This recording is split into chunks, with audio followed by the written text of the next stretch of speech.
Myra media Amar welcomes political analyst KS Prasad. నమస్తే sir. నమస్తే అండి. ఆంధ్రప్రదేశ్ రాష్ట్రంలో చంద్రబాబు నాయుడు గారు కావచ్చు, లోకేష్ గారు కావచ్చు, వీళ్ళ యొక్క పర్యటనలు చాలా సీక్రెట్గా జరుగుతున్నాయి అనేటువంటి కామెంట్లు కూడా నడుస్తున్నాయి. రీసెంట్గా చంద్రబాబు నాయుడు గారు బెంగళూరు వెళ్ళారు. బెంగళూరులో ఒక 2.5 గంటల పాటు ఒక హోటల్లో ఆ రాష్ట్రానికి సంబంధించినటువంటి నేతలతో సమావేశం అయ్యారు అనేటువంటి కామెంట్లు కూడా వస్తున్న నేపథ్యంలో ఏం సార్ అసలు ఎలా చూడాలి? ఈ దీంట్లో ఉన్నటువంటి వాస్తవాలకు సంబంధించి ఏం చెప్తారు సార్? ఇందులో వాస్తవాలు ఎవరికి ఏం తెలియదు, ఎవరు ఎందుకు వెళ్తున్నారు, ఒక ఎజెండా ఫిక్స్ చేసి వెళ్తే దాని మీద ఎవరైనా ఎఫ్స్ అండ్ బట్స్ మాట్లాడచ్చు. అవతల ఎన్డీఏ కూటమిలో వీళ్ళు లేకపోతే వాళ్ళకి టెకానే లేదు అని నిలకడలేని నితీష్ కుమార్ ఏడ్ చేస్తాడో వాళ్ళకే తెలియదు సార్. పోనీ వీళ్ళు ఏమైనా మళ్ళీ వెళ్ళి కాంగ్రెస్లో సన్నిధానంలో వెళ్దాం అనగానే ఈ చంద్రబాబు నాయుడు గారికి మెల్ల కూడా ఉచ్చు బిగించే ఉంది 17A. ధర్మాసనం ఎప్పుడు కూర్చుంటుందో వాడికి తెలియదు. అంచేత వీళ్ళేం అతీత శక్తులు కాదు. చాలామంది ఫీలర్లు ఏంటంటే ఈ జగన్మోహన్ రెడ్డి గారిని ఐఎన్డీఏ కూటమిలోకి వెళ్ళనివ్వకుండా, ఎందుకంటే యాజ్ ఇఫ్ వీళ్ళిద్దరూ ఉండిపోయారు కాబట్టి, ఇక్కడ ఎవరు జనసేన తెలుగుదేశం ఉండిపోయాయి కాబట్టి, పవన్ కళ్యాణ్ గారు కూడా ఇక్కడే ఉన్నారు కాబట్టి ఈయన ఇక్కడ ఎన్డీఏకి మద్దతు ఇవ్వడానికి కూడా విముఖత్వం చూపిస్తున్నారు. ముఖ్యంగా ఈ వక్ఫ్ బోర్డు బిల్తో జగన్మోహన్ రెడ్డి గారి విధానం తేలిపోయింది, మన అడ్వాంటేజ్ తీసుకొచ్చి వీళ్ళని మనకున్న దీంతో ఇండియా కూటమిలో కూడా జాయిన్ అవ్వకుండా చూడడానికి అన్నది ఒక ఫీలర్. అట్టర్ నాన్సెన్స్ అని చెప్తాను నేను సార్. అంటే జగన్మోహన్ రెడ్డి గారు నిజంగా ఒక వీటో పవర్ ఉన్న ఒక రీజనల్ పార్టీని 2 జాతీయ పార్టీలకి ఆమడ దూరంలో ఉంచాడు ఆయన. And more over Jaganmohan Reddy గారు లాంటి వ్యక్తి వాళ్ళ కాంగ్రెస్ సన్నిధానం కోసం చూస్తున్నాడంటే దానికన్నా పెద్ద జోక్యం ఇంకోటి ఉండదు నా దృష్టిలో అయితే. ఎందుకంటే ఆయన ఒక సోనియా గాంధీ గారు లాంటి స్టేచర్ ఉన్న వ్యక్తినే ఆయన ఎదిరించి బయటకు వచ్చాడు, వచ్చి నిలబడ్డాడు. ఆ ప్రతిదానికి ఈల్డ్ అయిపోయి కాంప్రమైజ్ అయిపోయే నేచర్ జగన్మోహన్ రెడ్డి గారికి ఉందంటే దానికన్నా పెద్ద జోక్యం ఇంకోటి ఉంటుంది. ఇప్పుడు వెన్నుముకలేని రాజకీయాలు చేస్తున్న చాలా మంది వెసెస్ జగన్మోహన్ రెడ్డి గారు అనే వ్యక్తిని చూసుకుంటే నమ్మిన సిద్ధాంతానికి కట్టుబడే మనిషి. సో వాళ్ళ అవసరార్థం ఏ ఎండక గొడుగు పెట్టే బ్యాచ్లు వాళ్ళు రాజశేఖర రెడ్డి గారిని ఎత్తికేసుకుని కాంగ్రెస్ పార్టీ తెలుగు రాష్ట్రాల్లో తిరగడం చూస్తే నిజంగా అది ఒక పెద్ద కామెడీ షో కింద కనపడుతుంది. ఒక టాల్ పర్సనాలిటీ అయిపోయిన తర్వాత చిన్నాభిన్నమైన కాంగ్రెస్ వెసెస్ మళ్ళీ రాజశేఖర రెడ్డి గారి పేరు ఎత్తాను కానీ దిక్కు దివాలని పరిస్థితి చూస్తున్నాం.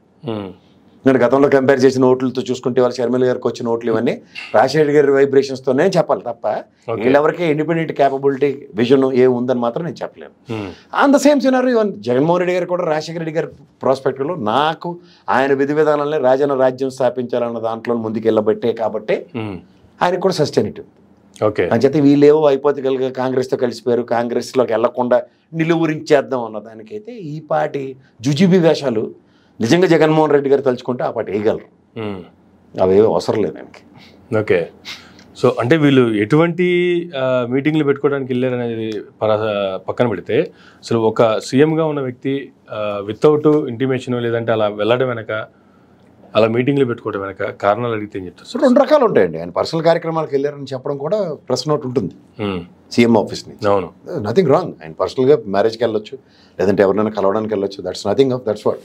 బట్ ఇక్కడ వేరాజ్ ఇక్కడ ఒక హైపోథికల్గా తాజ్లో 2.5 గంటల సమావేశాలు ఇవన్నీ చూస్తే అతిరథ మహారథులు కాంగ్రెస్ వాళ్ళని దగ్గర ఎందుకు ఈ లాబింగ్? వీళ్ళు పోనీ అన్న జగన్మోహన్ రెడ్డి గారు ఆమడ దూరంలో ఉంచారంటే ఎప్పుడు నన్ను శంకెత్తుకుంటారని బతిమల్లి శంకెక్కిన బ్యాచ్ కదా ఇది. ఎలక్షన్స్కి బిఫోర్ కూడా బెంగళూరు ఎయిర్పోర్ట్లో డీకే శివకుమార్ గారిని కలిసినటువంటి విధానం, ఆ రోజు కూడా సెక్యూరిటీని పక్కన ఆపి వీళ్ళిద్దరు పక్కకి వెళ్ళి మాట్లాడుకునే పరిస్థితి, అవన్నీ జరిగిపోయిన కథలు. ఇప్పుడు జరుగుతున్న కథ గురించి అయితే ఖచ్చితంగా చెప్పాలి. అంటే దానికి ఆజ్యం మోసేటువంటి పరిస్థితులు ఉన్నాయంట. వీళ్ళు ఎంతసేపు ఇక్కడ ఆవ్యాసమేనండి. ఇప్పుడు 2.5 సంవత్సరాలు 2.5 నెలల పట్టి పరిపాలన మీరు చూస్తున్నా సరే వీళ్ళు చేసిన దానికి ఏమి చెప్పడం, ఏం చేయబోతున్నాం క్లారిటీ ఇవ్వకపోవడం.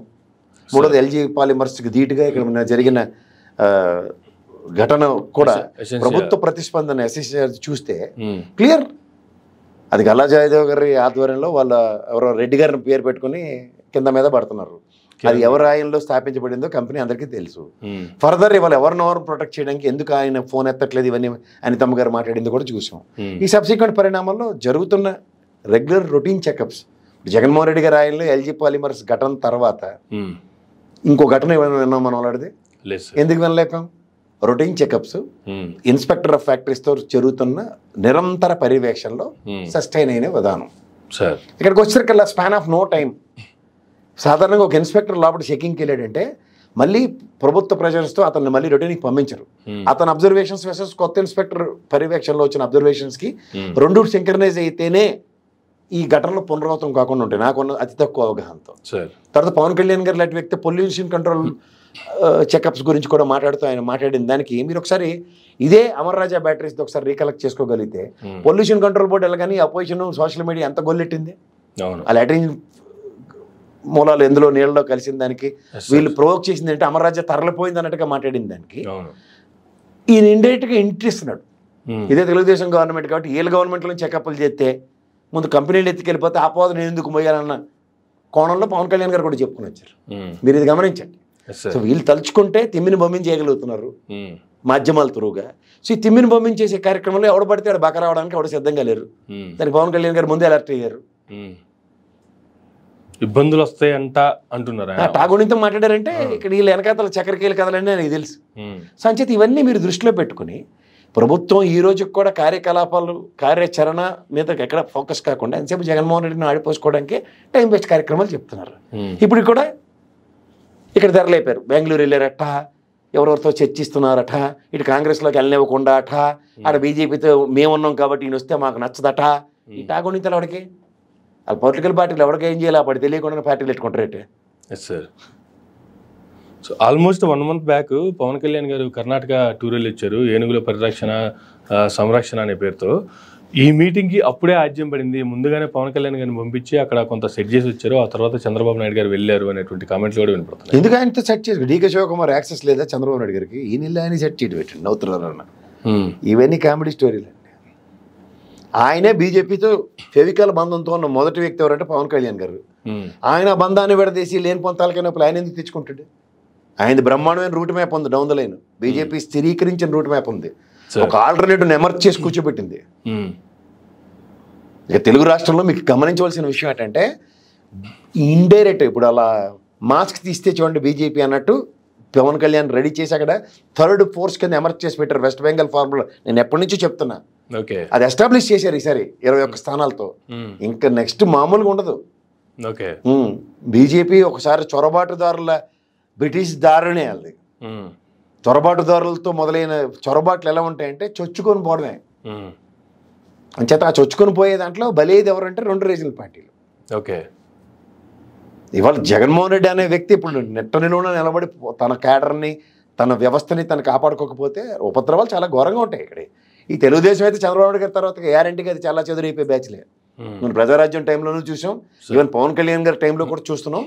రాబోయే రోజుల్లో ఆఫ్టర్ చంద్రబాబు నాయుడు గారు అన్న తర్వాత తెలుగుదేశం పార్టీ గురించి ఎవడైనా అంత స్టాల్ వర్డ్ నిలబడిపోయి అంత సామర్థ్యం ఎవరి దగ్గర లేదు. అంచేత అప్పుడు ర్యాప్ చేయడానికి బీజేపీకి ఉన్నంత వెసులుబాటు ఇంకెవరికి లేదు. దానికి వాళ్ళు ఆల్రెడీ సమాయత్తం ఉన్నారు.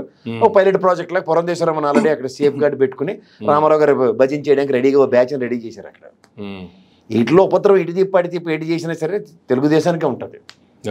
సో ఇక్కడ వీళ్ళు ఆ సామర్థ్యాన్ని నిలువరించుకుంటే వాళ్ళు జగన్మోహన్ రెడ్డి గారు ప్యారల్గా ఒక పిల్లర్ని ఎస్టాబ్లిష్ చేసుకోకపోతే మాత్రం తెరచాటు కథలు చాలా ఎక్కువ ఉంటాయి. జగన్మోహన్ రెడ్డి గారు ఇవన్నీ గమనించట్లేదు అంటారా? లేదంటే గమనించారు అనేది వాళ్ళకి సంబంధించిన విషయం. నాకేంటి నన్ను మీరు విశ్లేషకుడిగా పిలిచారు అడుగుతుంటే నేను ఖచ్చితంగా చెప్పేది అది. నేను వెస్ట్ బెంగాల్ ఫార్ములా మీద చాలాసార్లు ఎస్టాబ్లిష్ చేసి చెప్పాను. 30 సంవత్సరాల అనుభవం ఉన్న కాంగ్రెస్ కమ్యూనిస్ట్ పార్టీలకు వెస్ట్ బెంగాల్లో కనుమరుగైపోయి ఏమైనా పెద్ద అతీత శక్తులా? నా దృష్టిలో తెలుగుదేశం అతీత శక్తి కాదు. సెంట్రిక్ గా చంద్రబాబు నాయుడు గారి చుట్టూ రాజకీయం నడుస్తుంది. ఆయన అనే వ్యక్తి అన్న తర్వాతే బీజేపీ రెడీగా ఉంటుంది కొంత కింద నక్కలాగా. దానికి ఆల్రెడీ ఒక పైలట్ని 2 పైలట్ని డిప్లాయ్ చేసింది. అస్సలు రాజకీయ ఉనికి లేని బీజేపీకి వాళ్ళ ఉనికి కల్పించబడింది త్రూ తెలుగుదేశం. పురంధేశ్వరం లాంటి గెలుపు. నెక్స్ట్ పవన్ కళ్యాణ్ ఏదైతేనే ఎంత తగ్గితే ఎంత వంగి ఎంత తగ్గితే అంత పైకి లేకొచ్చు అన్న సిద్ధాంతానికి కట్టుబడి ఆయన పూర్తిగా తగ్గి సబ్మిసివ్ రాజకీయాల్లో సక్సెస్ చూశాడు ఆయన. అంచేత ఈ ఉపద్రవాన్ని ఏదో మీరు బెంగళూరుతో ముడిపెట్టి ఇదంతా the biggest strategies and game plans of BJP. వాళ్ళు పవర్ షేరింగ్లోను పవర్ దీంట్లో ఉన్నప్పుడు ఓన్లీ కాంకర్ అన్న దాని మీదే ఉంటారు వాళ్ళు. ప్రస్తుతానికి చిన్న చిన్న ఎర్రలు కొడుతూ ఉంటారు. ఆ ఎర్రలకి ఎవడైతే టెంప్ట్ అయ్యారో నెత్తి వాచిపోతుంది తర్వాత. లోకేష్ గారి పర్యటనకు సంబంధించి ఎలా చూడాలి సార్? అసలు ఏముంది, మంత్రిగా ప్రమాణ స్వీకారం చేసిన తర్వాత 2 సార్లు విదేశీ పర్యటనలు అంట. 2 సార్లు కూడా చాలా సైలెంట్ గా ఎవరికి తెలియకుండా వెళ్ళిపోతున్నారు. సాధారణంగా మినిస్టర్స్ ఫారెన్ టూర్స్ అవన్నీ కూడా ఓపెన్ అవుతాయి. నేను మళ్ళీ చెప్తాను, 2 పర్సనల్ ఉంటాయి. Personal trip and as well as ఇది. జగన్మోహన్ రెడ్డి గారు ముఖ్యమంత్రి స్థాయిలో వాళ్ళ అమ్మాయి గ్రాడ్యుయేషన్ ఫంక్షన్స్ అన్ని పర్సనల్ ఫంక్షన్సే కదా అవి. సో దానికి ఆయన చెప్పిన విధానం అండ్ వీళ్ళు చేస్తుంది క్లియర్గా దెర్ ఇస్ సమ్ అంబిగ్యూటీ. ఆ అంబిగ్యూటీని ఎయిర్ని ఎవరో ఒకరు క్లియర్ చేయాలి. ఓకే, అంతకన్నా ఇంకేం లేదు దాంట్లో. ఈవెన్ పార్టీలు కూడా చాలా మందికి తెలియనట్టే మాట్లాడుతున్నారు కదా. తెలిసి చేస్తే ఎవరన్నా చెప్తారు. సంబంధిత మినిస్ట్రీ ఆఫ్ దీని నుంచి ఎడ్యుకేషన్ మినిస్టర్ ఆయన ఇప్పుడు ఎడ్యుకేషన్ నుంచి ఒక నోట్ వచ్చింది అనుకోండి, ఆయన పర్సనల్ ట్రిప్ లేదంటే ఒక ఈ ప్రాజెక్ట్ సంబంధించిన విషయంలో విదేశీ పర్యటన, దాని మీద ఎవరైనా మాట్లాడతాం. కానీ ఎవరికి చెప్పా పెట్టుకుని వెళ్తే ఆయన ఫారెన్ టూర్ మన దగ్గర ట్రాక్ రికార్డ్ ఉంటుంది సార్.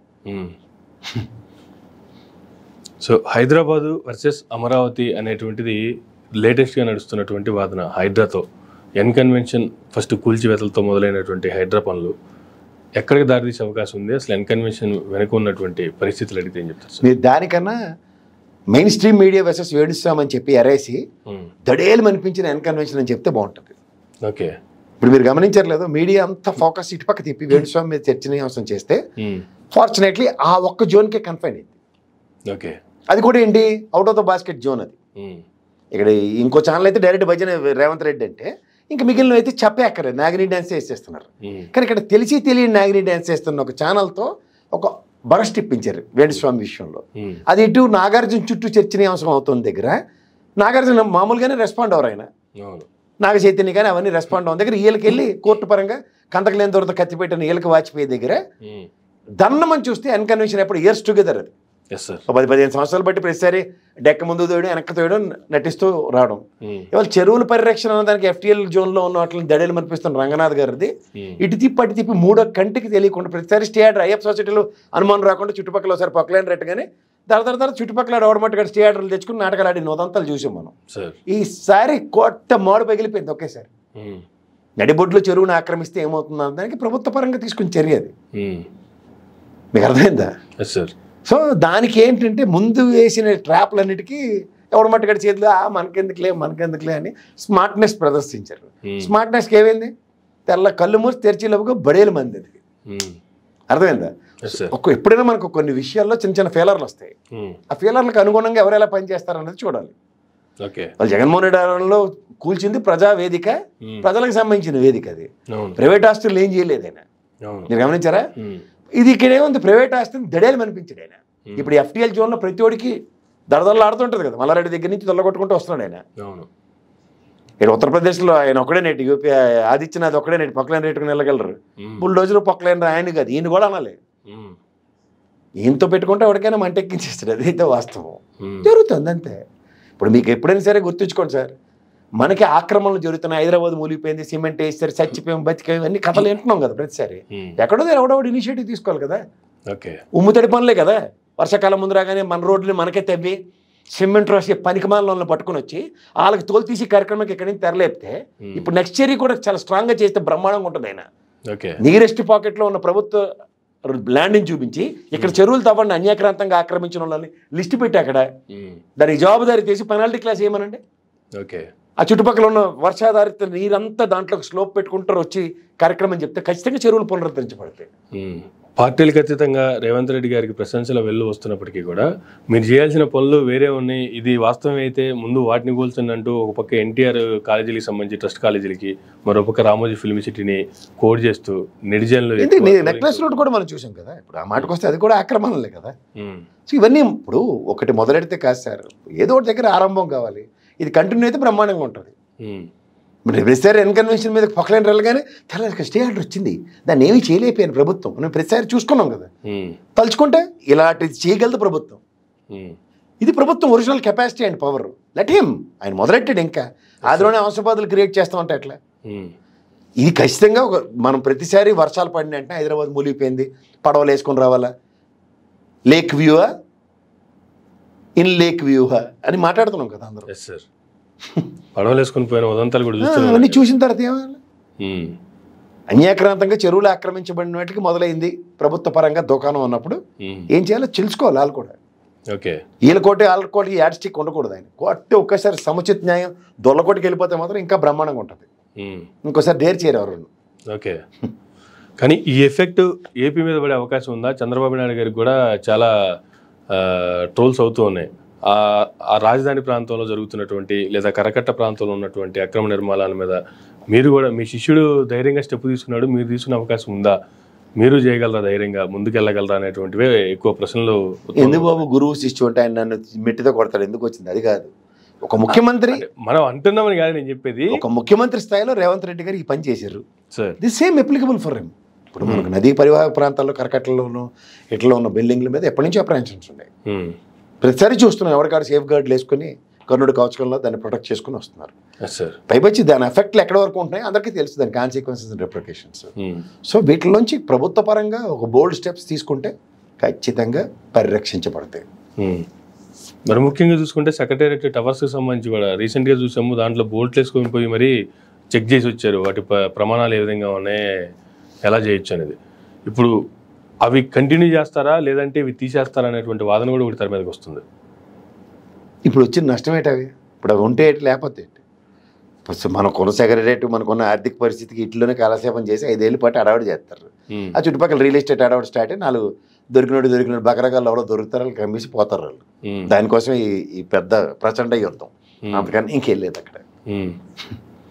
నిన్నటి వరకు రాజధాని ప్రాంతంలోనే ఆ భూముల్లో నుంచే సంపద సృష్టిస్తాము, దాంతోనే రాజధాని నిర్మాణం చేస్తామని చెప్పినటువంటి మంత్రులు ఇవాళ 60,000 కోట్లు ఖర్చు అవుతుంది రాజధాని నిర్మాణానికి ఏం చెప్తున్నారు సార్? ఎట్లా చూడాలి అసలు ఈ మాటల్ని? 2 కళ్ళు చెవులు పెట్టి చూడండి.